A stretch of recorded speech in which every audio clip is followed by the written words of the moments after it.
everyone. This is Des from According to Des, and today I am so excited. We have Jose Burgos on the show. He is the creator and founder of Spotlight Coalition and the $300 Startup Toolkit, which I have personally taken, and it's great. You are in for a real treat today. I think you will get so much value out of hearing from Jose on how to start a business. If you have been thinking about starting a business, then this is the episode for you. And let's welcome Jose. Here is my guest today, Jose Burgos. Am I saying that right? I never know how to say people's last names. You are, and you're probably one of the few that gets it correct. Oh, okay, great. Thank you. Perfect. And Jose is the owner of Spotlight Coalition, a digital marketing agency, and the founder of the $300 Startup. The $300 Startup is a passion project for Jose, and it's something he's always wanted to do. He and his project rebel against the way people normally think about starting an online business or a side hustle, and it's especially for those like me who still work their 9 to 5. In his $300 Startup, the whole thing is that you don't need big budget, you don't need to raise funds or go around begging for capital, and you don't need to be held hostage by a tech guy, which is so great because that holds a lot of people back, the technology of it. You can be successful online, you can be present at home, and you could still work your 9 to 5. You have a lot going on, Jose. Yeah. I'm so excited. I want to get right into it. So I want to know, when did you start your company, the Spotlight Coalition? Yeah, so that was in October of 2018, and it came off of me being a bee shooter for my brother-in-law, who is running a 6-figure wedding business. He does videography. Wow. So before I actually met him and got to hang out with him, because we would spend all days on these shoots, I got to learn how easy it was to actually start a business, more clarity, right? Because, I was under the impression that, the 90s mentality that you needed to have a business suit and you needed to know somebody that knew somebody that, big bucks and startup funds and words like that got thrown around a lot. Although I've always wanted to have a business, I was just scared out of my boots, right? I didn't want to do anything about it. And then he showed me that, hey man, you can work a 9 to 5 and actually still make a ton of money online. Wow. So he changed the course of your life. You know what? I never thought about it that way. And I still talk to him every day. I'm going to have to let him know next time I talk to him. Yeah. He changed the course of my life. Yeah. At least the glasses that I had on at the time. Yeah, sure. Absolutely. Wow. So what were you doing? What were your jobs and your education background? So just what led you up to this point, basically? I grew up the bad way, right? So I grew up in low income, right? So the projects, I did the drug dealing thing. I dropped out of school in the 9th grade. The downside to all of that is everybody around me was able to see, my intelligence, right? My value. And I was the only person that was not able to see that. So that naturally just led me down just, bad avenues, bad people. And it took me a long time to bounce. So jobs I've done, everything from fast food to warehouses. I worked in a Netflix warehouse once where it was an agency job. And they had 3 months to decide whether to keep me. They made me come in the last day for my paycheck and told me they didn't want to keep me. Wow. Oh my gosh. Yeah. So they milked me dry and I did a bunch of things. I didn't really gain stability until I met my current wife. That's when I, started working at a local hospital here in the cafeteria, one of the bigger hospitals here. And I've been there ever since. And that built stability for me and my family. We now have 4 kids. As you start to grow and as you start to, get more kids, then finances become stifling. They become harder to. So, I'm glad that I was able to bounce back from where I was before, but it wasn't an easy journey for sure. Yeah, I was going to say, you've had quite the adventure to get where you are. Absolutely. It's one of those, a lot of people don't see the value in themselves until it's too late. I made it a priority, maybe in my 20s to make sure I find my value before it's too late. Wow. But yeah. Wow, that's great. And then, where did this idea for the Spotlight Coalition come from? So you said you've always kind of wanted to own a business. So what inspired this particular business and your $300 startup?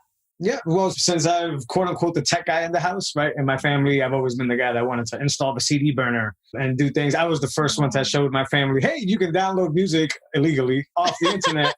And they were like, they thought I was a magician at the time. They were like, wow, this kid can do crazy things. So I was that guy. I tried to be a coder, an Android developer. Anyways, long story short, I've always loved tech, but I've always been in the avenue of tech that never gave me instant gratification. Like if you do app development, you work on these projects for years.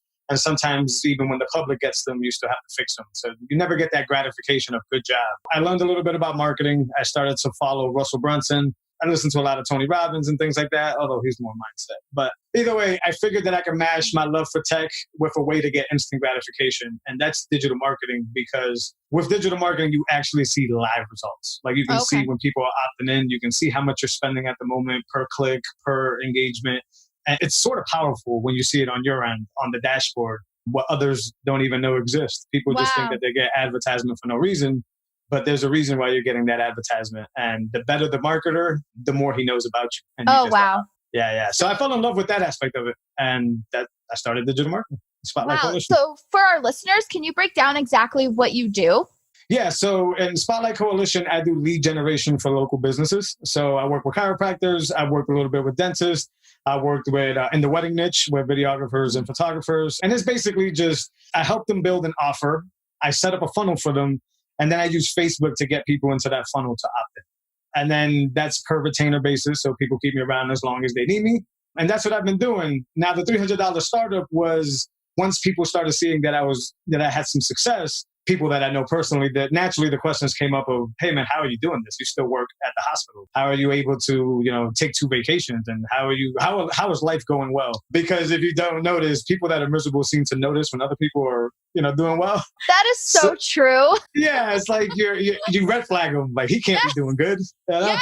Yeah. So right. So I got that question a lot, and I noticed over time that I was actually helping people. I was shortcutting what they thought was a very long process. Like, I could never own a business, impossible. And to me, the mindset was like, what do you mean? Why is it the internet has leveled the playing field? Like, we can do whatever the heck we want out here. Right. And that's when I started to get like, okay, I could actually show a lot of people how to do this and change a lot of lives. Like you said, like my life was changed. I went backwards. And I thought about, out of everything I've learned with Spotlight Coalition, what is the key things that I could pull out that can be used in coaching, that can be used in, photography, blogging, anything? What would somebody who wants to be online need? And I got these 6 pillars, and I played with those 6 pillars for a little while. And then my wife, she's a baker, and she was like, hey, I want an online presence. I want to figure out how I can get people. So she was my guinea pig. I don't know if that's mean. I don't know if that's mean to say, but maybe don't tell her she's a guinea pig. Hey, I hope she don't listen. But yeah, so I kind of just like practiced everything and applied these 6 pillars to her business, and she's doing fantastic right now. And because of these 6 pillars, and because of both of us starting our side hustles, we both still work 9 to 5s. 2019 was the best year of our lives financially. Wow. Yeah, we were able to take our kids to Pennsylvania. We went to the Poconos for a little bit. My wife and I, when we got married, I believe it was 7 years ago. I hope you're not listening, love. I'm terrible. I'm going to block her from this episode. Yeah. Hey, I'm going to get killed. I believe 7 years ago, we got married and we went right to work the next day. We couldn't have a honeymoon. Yeah, so last year we finally got to go to Puerto Rico and have a long overdue honeymoon. And it was incredible. We paid off $10,000 in debt. Oh my God. We are literally weeks away now, about 2 weeks away from closing on our first home. Oh my gosh. Congratulations. Yeah, thank you so much. I appreciate it. Amazing. Yeah. And it's just, I want to captivate this feeling for other people that think that they're stuck. You are stuck. That's not false reality, but you don't realize how fast you can get unstuck if you just have somebody guide you through it. And that's what the $300 startup is. I don't have a business plan in place like with Spotlight Coalition. I have, expenses. I have what's going out. I have what's coming in, all that. What the $300 startup is like my play money, whereas like, all right, how can I just have fun with this and actually help inspire people? And sure, at the end of it, if I get enough people, then I can offer them a toolkit, right? Or a product that can, save them headaches and save them a hard time. But ultimately get the 2019 that I had, right? Get that debt paid off, get that, vacation going on. And that's what I'm on right now. That's what I'm working on right now. Wow. It's huge. It's huge. So you also have a Facebook group. I do. Yeah. And so what is your Facebook group called now? Because I think you closed the last one, right? And you have a new one, or... Yeah. Yep. So the new one is the typical facebook.com/ so you decided to start a business. Okay. I think that's the link. I'll give you the link for the show notes if anything. This link is new. And the weird part about this is with Spotlight Coalition, since I was working for other clients, I never had to build my own audience. It was always like, hey, you want this result, I hope you get it. Now with the $300 startup, I have to do the nitty gritty stuff. I actually have to, be in front of the camera, which is super uncomfortable for me. And and I have to put myself out there, and I techno babble a lot. Like I say a lot of random stuff. So I'm learning how to concise what I say and how to organize it. So to make it easier for people, and this is all new avenue to me, but I've been in digital marketing now for going on to 2.5 years or so. So it shouldn't be new, but it feels new, if that makes sense. Right, right. And I think just with, you're obviously very comfortable with technology and always have been, but it just changes so much. And there's always new things. And there's always, we were saying like with algorithms and everything, just everything's changing so quick.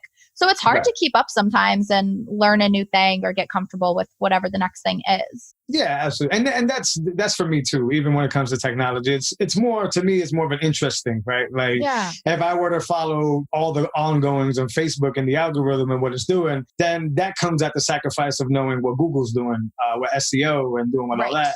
Because I can't be everywhere at once. And, that's something I struggle with because I'm one of those people that want to know everything about everything. Yeah. But sometimes that's the ego talking, and you got to humble yourself and realize that, hey man, you can pay somebody who really enjoys doing SEO and not kill yourself to try to learn the SEO. So I've never really been strong. I have a huge understanding of SEO, but I've never even been interested in learning more about it.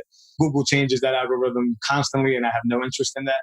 But anyways, to sum it up, it's an interesting. I think you have to want to be interested in learning about that topic, regardless what the field is for niche. Oh, definitely, because it's very overwhelming. So I want to break down. So I just want to say that I took the $300 startup, that I took the Toolkit, and it was just phenomenal. I mean, it was so good. I learned so much that I really, honestly, I always say this to people who I've told about, and in my group I've posted it, but I need to retake it. I mean, there's so much information.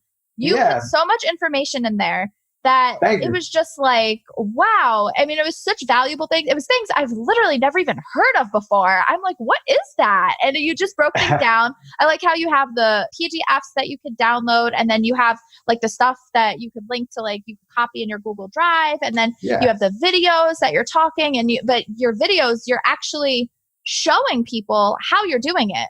Like you're going into, you use your wife's website for her baking, and you go in and actually like tinker and show people how to do things. You show people how to do Canva, which I always reference you because I always use Canva on my phone. I did not even know that they had more options on the website. Like I had no idea. So you taught me that.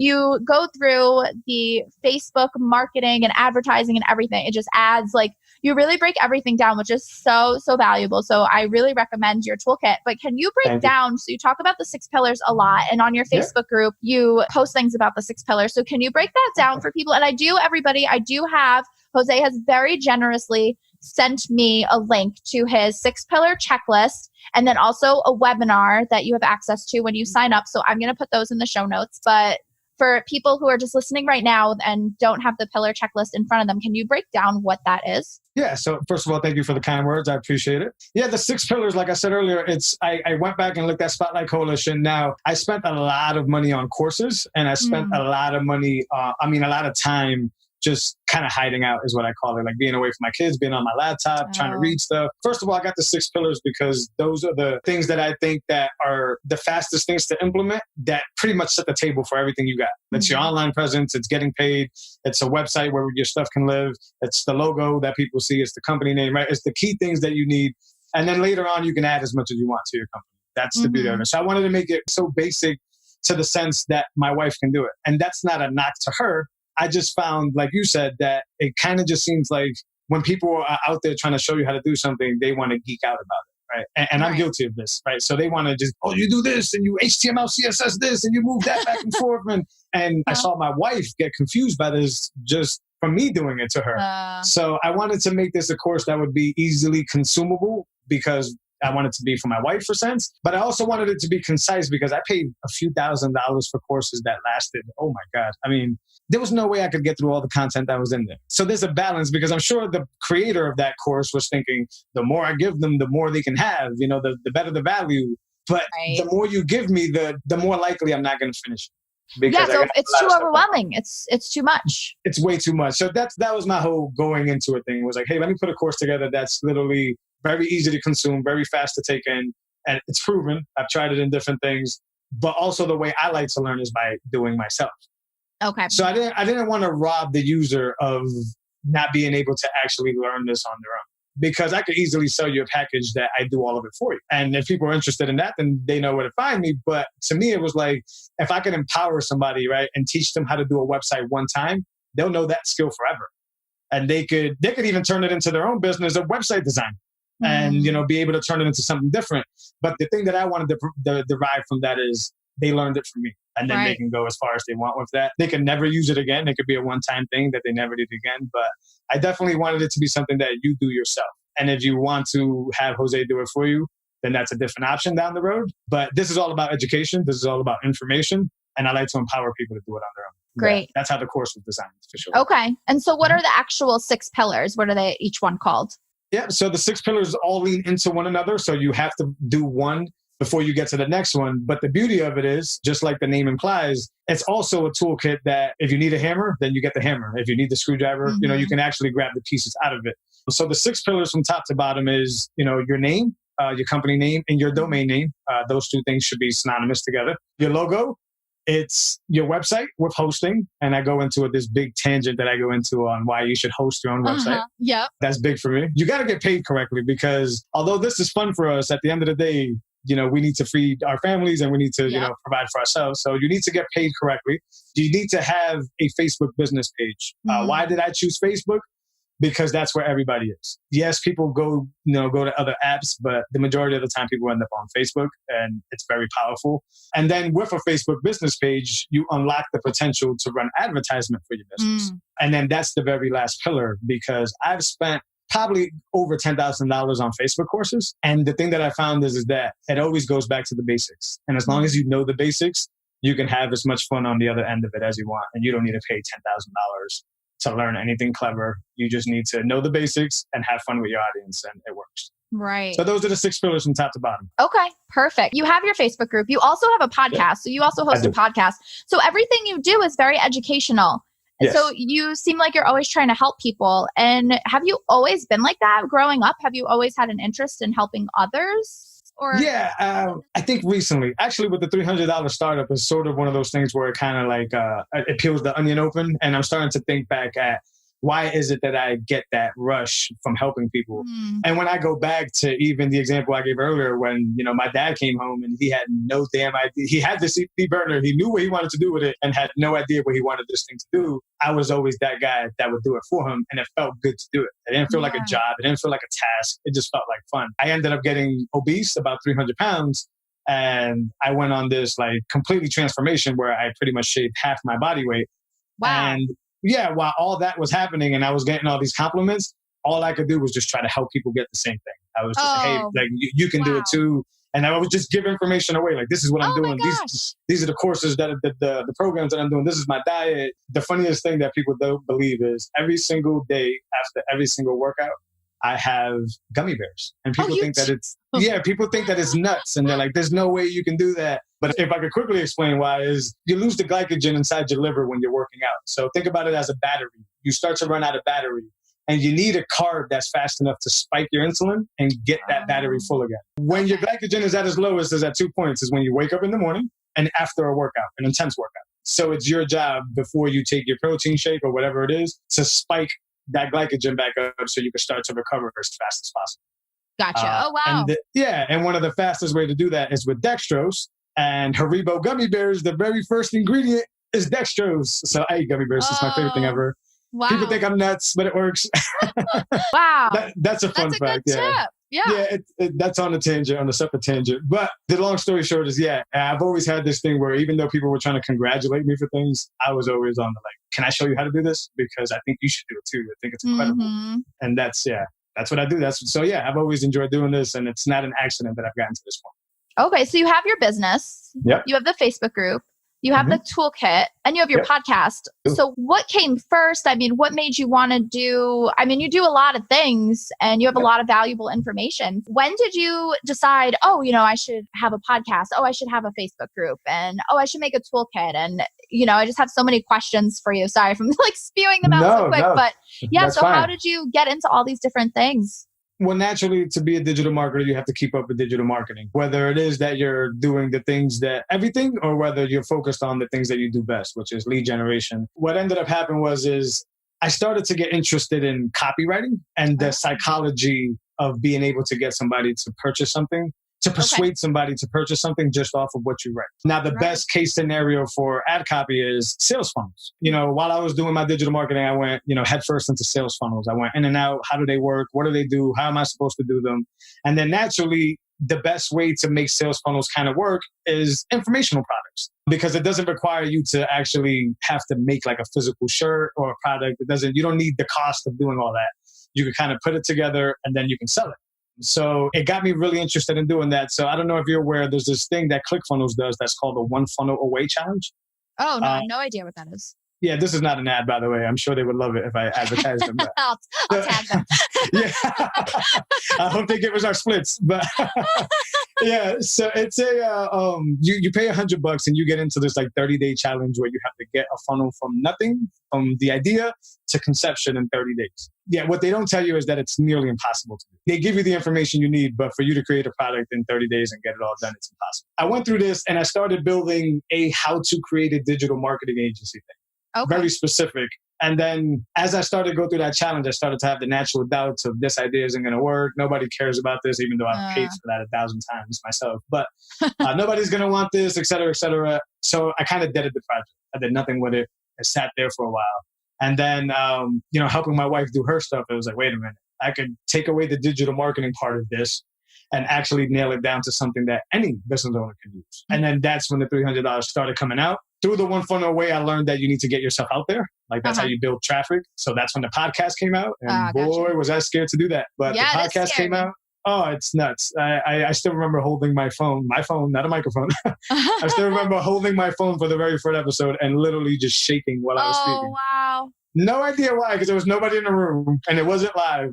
But the thing that our brain gets us to do is just insane. So yeah, and then slowly but surely, I started trying to put the next puzzle piece, the Facebook group, then the next puzzle piece, and just trying to make it an ecosystem where people can consume it the way they want to. Like I'm a big podcast guy. Some people are not. They like to be on Facebook. Yeah. If you don't want to be on Facebook, then you can go over here. But the content is still pretty much the same. It's empowerment for people that think that they're stuck. Mm-hmm. And it's information, because when I was starting, even though my brother-in-law told me that you can make 6 figures online, that's kind of where he left. He didn't really tell me what to do next. Okay. I mean, he would throw in tips every now and then, like, hey, check out this website, but never actually held my hand through it. So I wanted to change that, and I wanted to do that for people, be the tech guy for them. Yeah, absolutely. And, that's what your toolkit feels like, and your podcast and your Facebook group is that you put out so much information and so many tips, and you really break things down, which I really appreciate, because I have the same thing. I'll ask a question and somebody answers and I'm like, I don't know what you just said. I heard words. I heard individual words, but you really break it down. It does feel like that, through the toolkit. It does feel like you're holding my hand through it and I'm not alone, and it's getting broken down. So I really appreciate that. I mean, it's so thorough. How long did it take you to make the toolkit? Because it's so thorough. It has so much information, so many videos. Yeah, there's 2 answers to that question. The real answer, 2 months to get all the video going. Oh, that's it? I thought you were going to say like a year or 2. That's it. But the problem is that how long it took me to get out of my own way to start doing the stuff. Yeah, that probably took 6 or 7 months. So from idea of like, hey, this can be helpful, to, hey, sit down and make these videos. Hey, sit down and do this outline. Hey, outsource the PDF that you're going to give away. All that is, I procrastinated so much. I had to overcome a bunch of fears. I had to get out of my own head. Sometimes I spend way too much time in my own head. And there's a place for that. When you're looking for stillness, you search inside your head. But if you spend too much time in there, you can get lost in there. Yeah. Oh my gosh. That's so true. Yeah, that's my big thing. So, I procrastinated for a long time. And I'm definitely trying to implement things in my life to stop doing that, because I still think I do that. But I also know that it's not exclusive to me. I know a lot of people suffer from this, and I know that's common. So so common. That gives me a little bit of comfort knowing that, hey, I'm not just feeling this thing just because it's me. It's just something I have to overcome. I have to be courageous about it, if that makes sense. Yeah. Oh, yeah, absolutely. I think it's most people. I think that it's ourselves that hold everything back, really. Yeah. And I have a whole tangent on like the way we're, society, and it's just, we've been designed to basically just slave away, right? That's kind of strong. And I know that is strong, but it's kind of that mentality of like, hey, just, school trains you to just show up to work, do the work, compare yourself to others, right? The A student is not the D student. Those two people are obviously in school segregated, right? Yep. Whether a special needs class, whatever it may be. So that kind of just sets you up for a tough life if you keep following that trend, right? So if you stick to those routines, that's where the anxiety comes from, because you know that you're capable of more, right? You feel that calling, you hear it, but all your life you've just been told to do it one way. So I think people just get scared of telling that voice to be quiet and doing what they want to do. Yeah, and that's so true. And I really liked school. I wouldn't say that I was a great student. I definitely wasn't like a straight A student. I really struggled. I did fail classes, and, I really struggled with math. I failed math. I had to go to summer school, and like history I was really bad at, but I always loved school. And I just feel like in school, now that I'm in a high school and middle school, it's just so apparent that students really get equated with their grades. And it's like, if you have good grades, you're of more value than students that don't have good grades. And, even though I loved school, I did struggle in school and I did fail some classes, but some students, school is not for everybody. And like you said, you dropped out of school. Both my parents dropped out of school. And it's just, school is not for everybody. School is very hard for people. And you have to learn this certain way. I graduated and everything, but I don't know. I would imagine that people who drop out of school or decide to leave school or get a GED or just go to work or start a business or whatever, I would imagine that, society saying, oh, well, you have to get straight A's and graduate and then go to college and then you're of value. So fighting those societal messages is really hard, I think. Absolutely. Yeah. I would say that, when you get to the business world, it's like the A+ student is the guy with the nice business suit, right? Right. And then here comes Jose with a sweater, and he's the D and he's the D student. Yeah, you're absolutely right. I think it's a big mistake that schools still function that way. Now, I understand that the way the schools developed was at a time where, you were to grow up and work at a coal mine, if that makes sense, right? Like they wanted to nurture you to just be that person. But they haven't done a good job, in my opinion, of course, of actually updating the framework of how schools work and that whole grading system. And I think they, kids suffer from that because, like you said, I have a 16-year-old and she is not, a fan of school. She has a hard time showing up to school. And even when she's in school, she just tells me, honestly, like, Dad, I just don't like being there. Now, I'm in the process of trying to teach her that it's not really so much about the school. It's about her proving something to herself. And that's that if she shows up every single day and, gives life everything that she has, she'll accomplish just by doing so. Yeah. She won't need to be like a super creative. She won't have to be the next Elon Musk or anything like that. She really just has to show up every morning, give life everything that she has, give it a nice punch in the face, and just keep it moving. You don't have to be an A student. You don't have to be college ready. You don't have to do any of that. But if you show up every single day, at least for me as her dad, that makes me proud enough. And I don't think many kids get that message nowadays. No. On the other hand, you get the highly competitive parent that says you have to get A+. And then on the other end of that spectrum, you get the parents that just don't care enough. Right? Yeah, exactly. Yeah. There are a lot of parents that don't care, don't want to see their kids' grades. If the kid gets a good grade, they're like, whatever, don't bother me kind of thing. So yeah, it is. It's definitely a fine balance to be like, oh, you got a D. Is that the best? Did you do your best? Okay, great. And that, it's hard. Right. It's hard. And just, and being empathetic to their age, because I still remember when I was my daughter's age and, I was in the streets, right? So, and she is complete opposite. She is an awesome kid. So to me, it's like, I always try to remind myself of like, look, what I was doing at that time could have either got me killed or could have got me locked up in prison. And here I am in this moment with a fantastic 16-year-old that tries her hardest as much as she can. So who am I to kind of just try to rain on her parade? She's doing enough and she's showing up every single day. And I'm good with that. But, at the same time, that's working on my own mindset too, because you want your kids to do their best. You want them to be, A students. You want them to be the best track athlete. You want them to do all that. But a lot of that is just egotistical, right? A lot of that is just things that maybe I wanted to do that I never got the chance to do because I dropped out, that I want to kind of instill in her, but that might not be her avenue. So I also, as a parent, have to fall back and, check myself and realize that I got to have empathy for this girl. She's going through a lot. Oh, yeah, absolutely. Well, you sound like a super supportive dad. That's amazing. I try. It hasn't always been the case. I've been known as the grumpy yeller guy. Yeah. But my wife is the calm, quiet one, so I had to balance her out every now and then. Oh, yeah. Oh, great. Yeah. But I figured out that it went nowhere. And usually that's how it works in life, whether it's your kids, whether it's your coworker, your boss. The more you escalate things, nothing really gets solved. And a lot of dumb stuff gets said. And when you reflect on it, and it's rarely is it worth it. You just like, oh crap, I just burned that bridge and I got nothing for it. So I try to keep that in mind. So you do digital marketing. Yes. So now you have this podcast, you have your group and everything, you have your toolkit. So What obstacles do you have yourself for marketing yourself, getting members of your group, getting people to, purchase your toolkit and, listen to your podcast, join your group, participate? So what are your obstacles because you have this marketing background? I mean, is that helpful for you, or do you still struggle with that? The parts that I struggle with are everything that's opposite to being behind the keyboard, right? So for so long, I've been doing digital marketing from a standpoint where, I represented the company. I never had to do any videos. I never had to organize information. I never had to organize my thoughts so that I don't technobabble. So I'm struggling with all that stuff, all the unknowns that I don't know. I know how to implement audience building like tactics and stuff like that, but I've never had to record a podcast, or I've never had to speak in front of the camera and do Facebook Live. Well, I keep saying technobabble because I'm the biggest technobabbler. I don't know if you know much. That's a screenwriter, but Hamilton. Yes. Yeah, I haven't seen it, but I really, no. I know. I really want to see it so bad. It's incredible.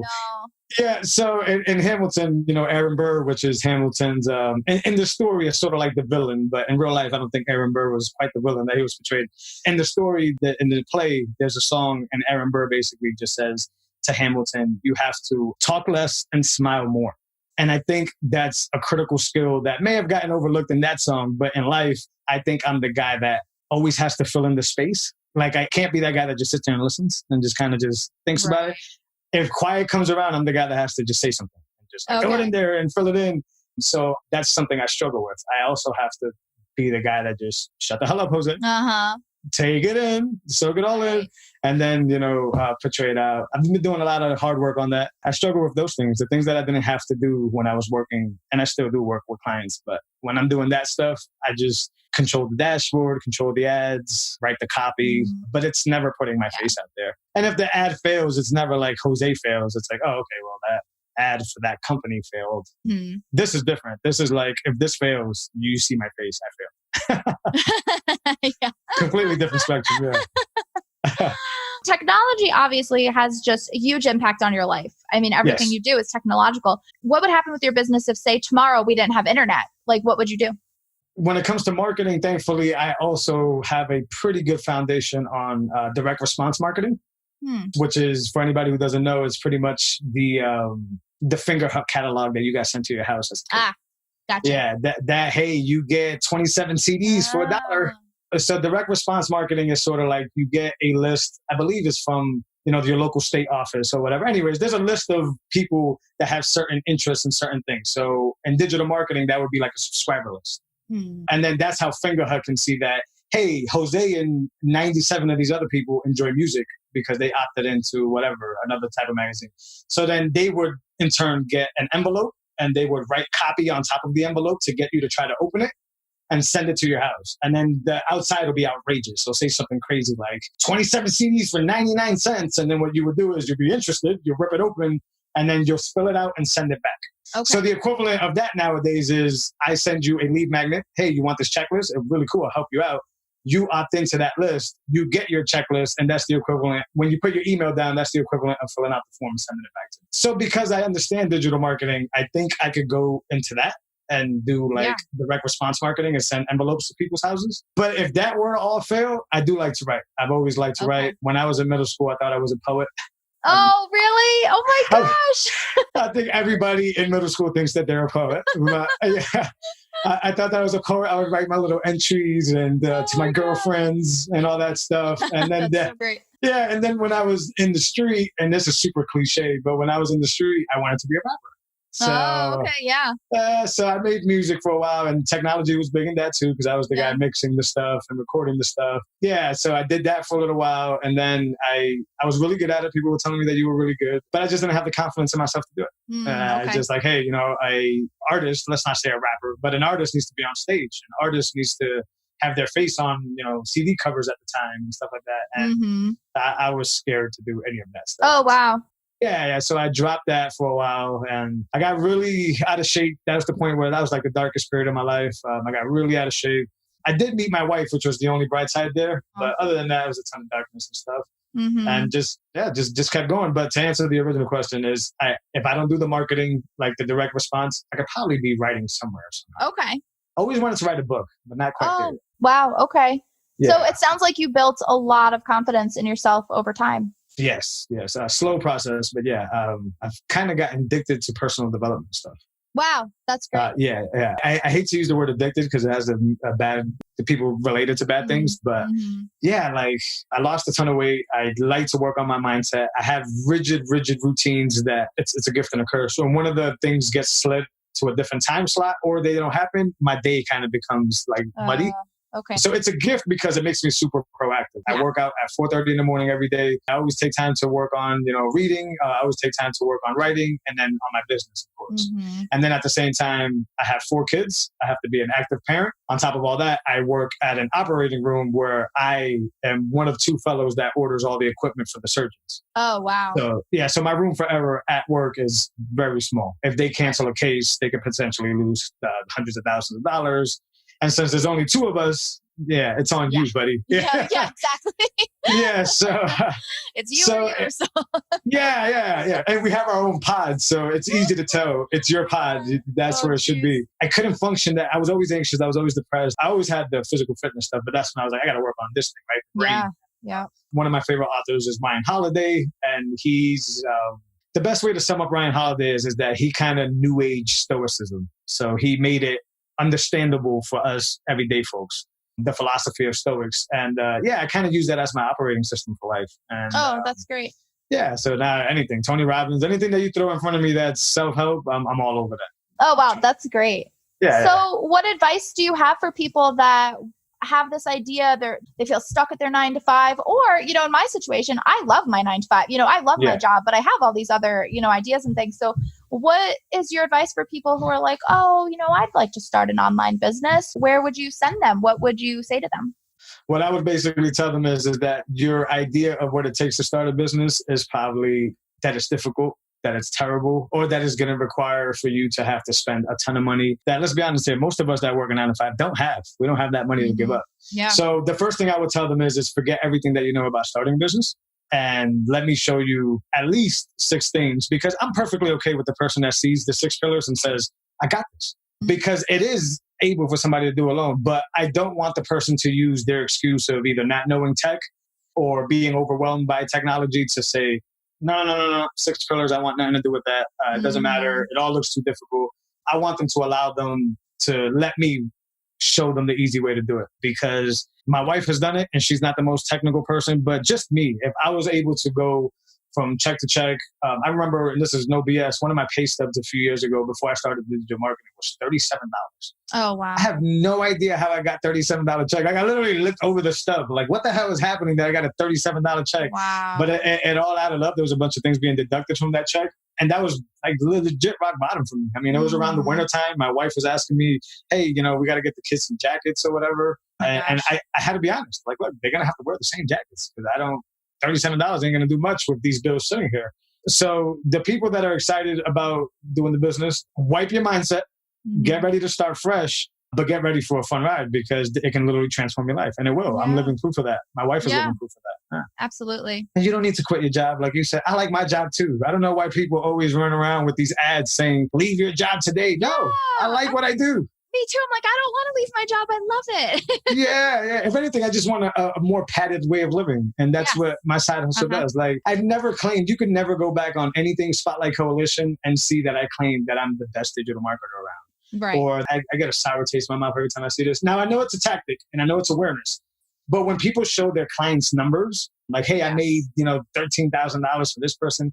First of all, if I was the business owner being represented, I would not allow that. But second of all, it just seems cheesy to me, because everybody's chasing money.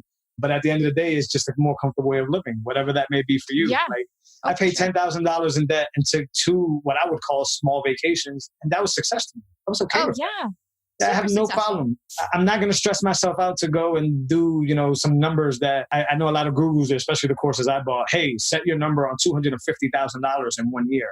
I mean, that's possible, but at the expense of the stress that I'm about to throw on myself and the long nights of anxiety. And I don't want to do none of that. Like, I remember when I first started running my first few campaigns for clients, that was the worst month of my life, because from the moment I woke up to the moment I went to bed, I was just checking results. Like, did it work? And it came at the expense of my attention, my focus, But I could tell I was being just a crappy husband, and I was being just a crappy dad, if you really want to go that deep, because I was so disappointed that certain things weren't working out that I kept mixing business with my personal life. And even at like birthday get-togethers and stuff, you would see me on like the Facebook ads manager on my phone trying to figure out. It definitely was not fun. Yeah, just try to stay away from that, I guess. Oh my gosh, definitely. I always say my dream is like Lady Gaga money. That is what I want, but I'll be happy if I just don't have to stress about bills, you know? Yeah, and I think that's the case for most people, and they don't know that. I actually read an interesting, I forgot the author's name, but I read an interesting book where he's given this example of the bell curve that happens when money actually stops being a thing for you.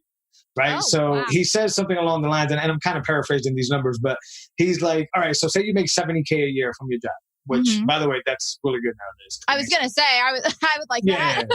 Yeah. So his argument was basically, once you get to about 3 times that amount, I'm terrible at math, let's just say 250K just for rounding purposes. So when you get to 250K, it immediately just drops the bell curve on the satisfaction that more money brings to you.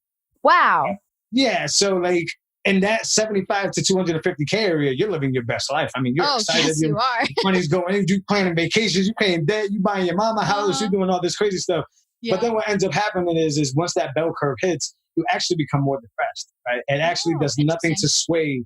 Yeah, it does nothing to improve your life, because you live better than 99% of the people in the world do at that point. Yeah. So you're basically not doing anything to like give you worth, give you any value. Right. So then sometimes you fall into this repetitive thing where now you want to turn 250 into 500 to a million. And then it isn't till you get to like the 1 million or the 1.5 million that you figure out that your life is a shamble, right? It's a mess. Like right.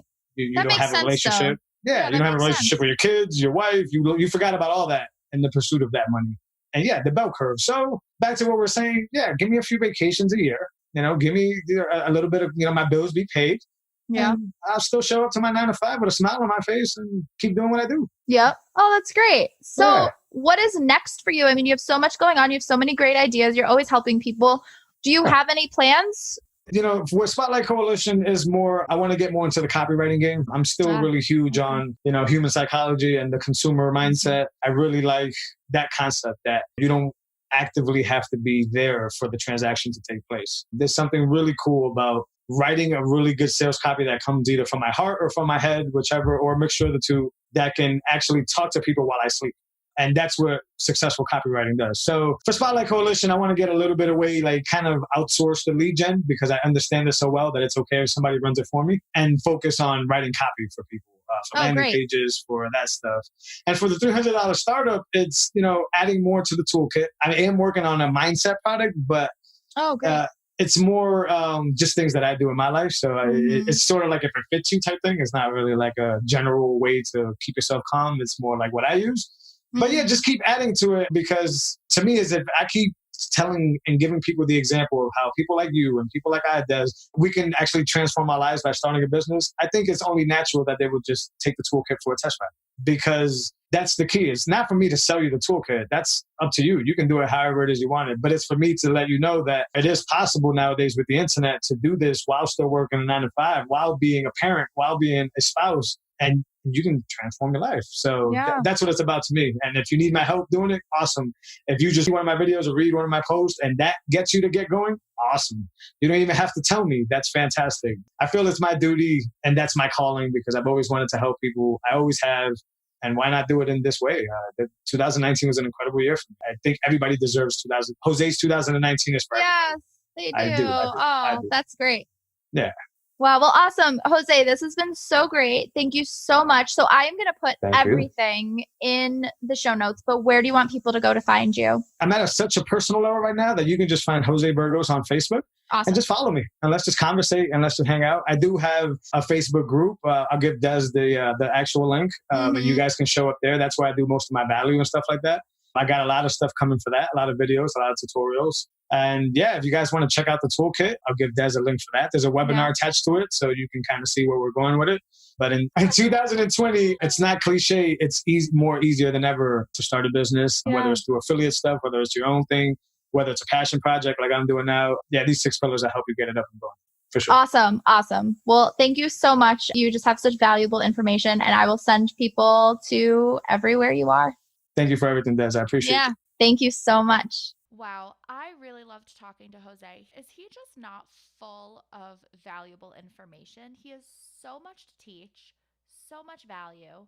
If I were you, I would definitely go check out his Facebook page, his toolkit, and his website. I will put all the links in the show notes, and you could go check him out and follow him because he is just a wealth of information.